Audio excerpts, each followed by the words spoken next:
What up? What up? Welcome back, y'all. Today we're going to do the law of divine oneness. All right? Then we're going to follow back up with the law of gender, and then we're going to cover it and end it with the law of polarity for today. Okay? Starting off with the law of divine oneness. Now, a lot of us hear about the law of oneness, but we don't really know what the law of oneness is, what it consists of, or what it means. Well, Kishel gonna break it down for you. So the divine law of oneness, right? What does it mean? Well, in a nutshell, everything is interconnected. Every sense, every sensation, every action, every thought, every event we go through in life is all sequenced and connected and in some form of another, all together. Okay? One way or another, we're all connected to everything and everything we do. As within, so without. Compassion for others and all things is compassion for yourself. We're all mirror reflections and mirrors of each other. Whenever you encounter a certain person and you don't like the way they're doing things or the way they're conducting themselves, well, the universe showed you that person because that's how you act. But in order for you to see that, you had to see the reflection of yourself. We're all one, as within, so without. Compassion for others and all things is compassion for yourself. Recognizing we are all one. So by recognizing that we are all one and that all things are connected on a cosmic level, on a quantum level, most importantly on a subconscious level, we are all connected, all right, through the collective consciousness, one would say. That's when you start to realize we're all mere reflections of each other. We're all like when you do something that is wrong or you do something you don't like, what's going to end up happening is the universe is going to way you act, but you don't know. So since you don't know, the universe is going to send that person to you in your life to show you how you act. And if you don't like it, stop doing it. We're all reflections of each other. We're all connected in some way, shape, or form. That's why you're drawn to my page. That's why you like my content. We're all one. We're all a tribe. I just happen to be the voice to speak and teach. That's it. That's all it is. All right? Follow through with what you want to have happen. If you don't want someone to do something to you, don't do it to another person. Your input is equal to your output. What you put out, you will get back. And when you're hurting other people, understand that ultimately what you're really doing is hurting yourself. You're hurting your tribe. And we're strength in numbers. The more we unite, they can't defeat us all. You could kill a man, but you can't defeat an idea. Now, we already talked about the principle of gender with the Hermetica. Now we're going to dive into the law of gender with the 12 universal laws. And the law of gender, in a nutshell, it's talking about how masculine energy and feminine energy is dynamic and exists in everything, right? How you have an anema or an anemas within your brain, the three brains, the conscious brain, the unconscious, and now these things in our three minds animate us. Now the problem that's persisting here is the majority of our population is operating only solely in our masculine energy. This includes the females. Now when you're a female, you're supposed to be here to master your masculine energy. You're already here in your feminine energy. As a male, you're already in your masculine energy. You're here to master your feminine aspect, your feminine energy, right? The majority of people are stuck in this masculine energy, this hustle and do energy. Get the bag, chase the bag, conquer, destroy, bulldoze anyone in my way energy, instead of the feminine aspect, which is more comforting and nurturing, more creative. The masculine energy moves like this, point A, point B in a square, whereas the feminine energy is more like the Fibonacci spiral. You see me? You feel what I'm saying?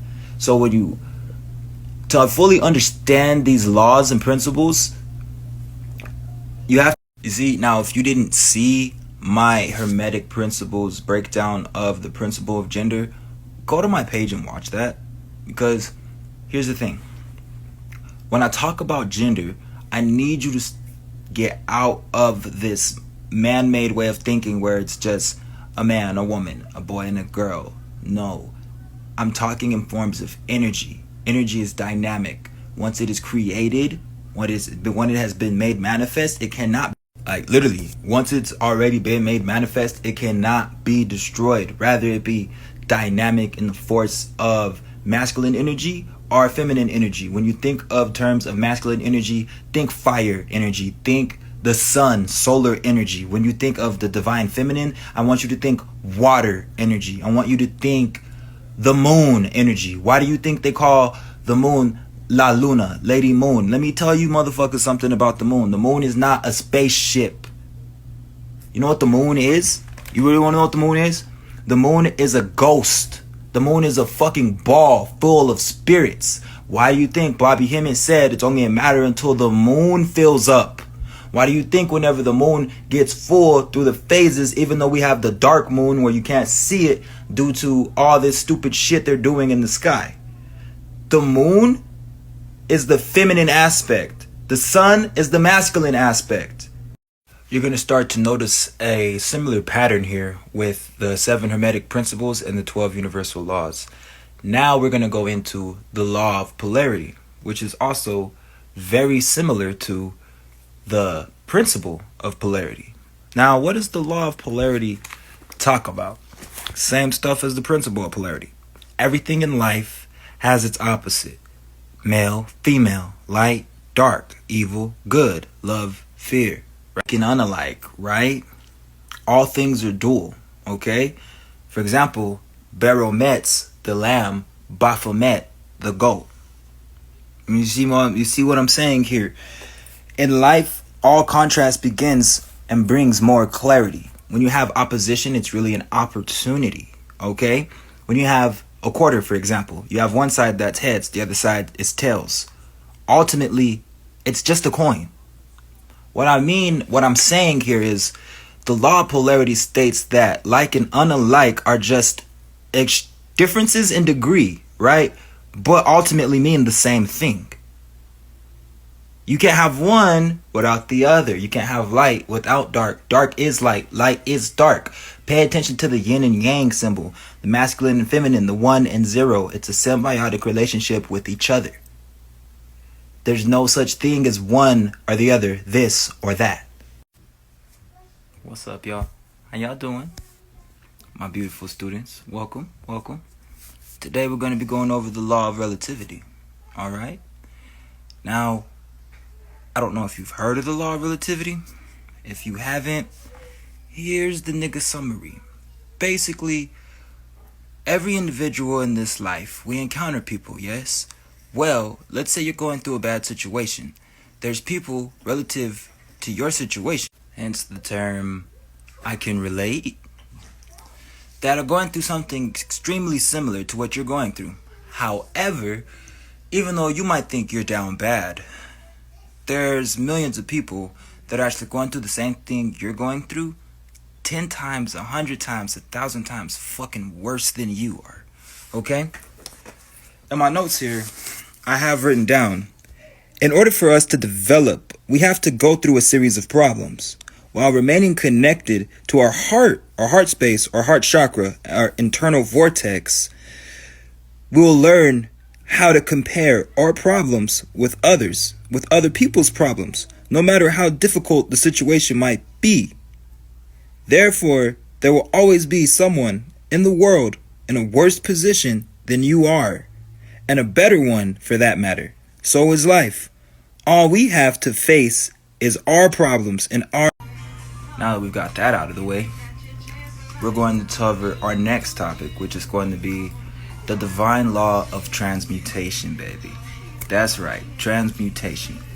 What is transmutation? Well, it's basically whenever you take the good and leave the bad. You understand the situation, but instead of seeing one thing as this or that, you simply just take the situation for what it is and make it something beautiful.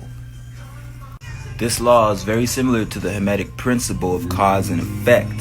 Why? Because like I wrote down here in my notes, we possess the power to change and directly impact and control the conditions of our lives. Higher vibration consumes, absorbs, and transforms lower vibration. We are able to change and manipulate the energies we are around or holding within our lives by understanding the divine laws. Just like the principle of cause and effect. Are you the cause or are you the effect, pimpin'?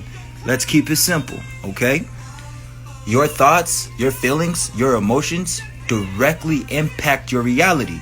Knowing the law of transmutation and the principle of cause and effect give you like a cheat code, R1, L1, R2, L2, left, right, down, up type of deal, alright? Pay attention. Hello students, how y'all doing today? Today we're back for another lesson in the divine laws. Today we're going to be covering and going over the law of compensation, which is also known as the law of karma and directly linked to the law of cause and effect.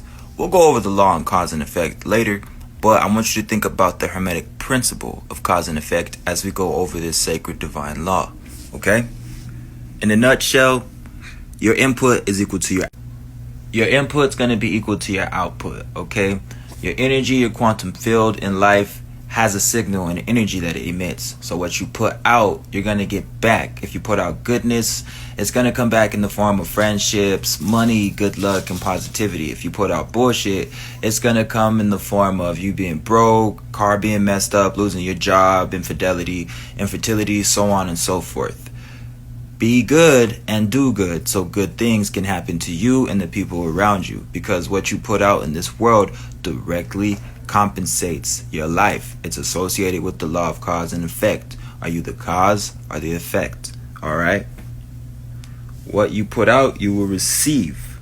Be generous and give to others. Give a hug, give a smile. Alright? Give money, time, and love, and these things will come back to you in many forms, old and new. So, if you're struggling, what have you been doing lately?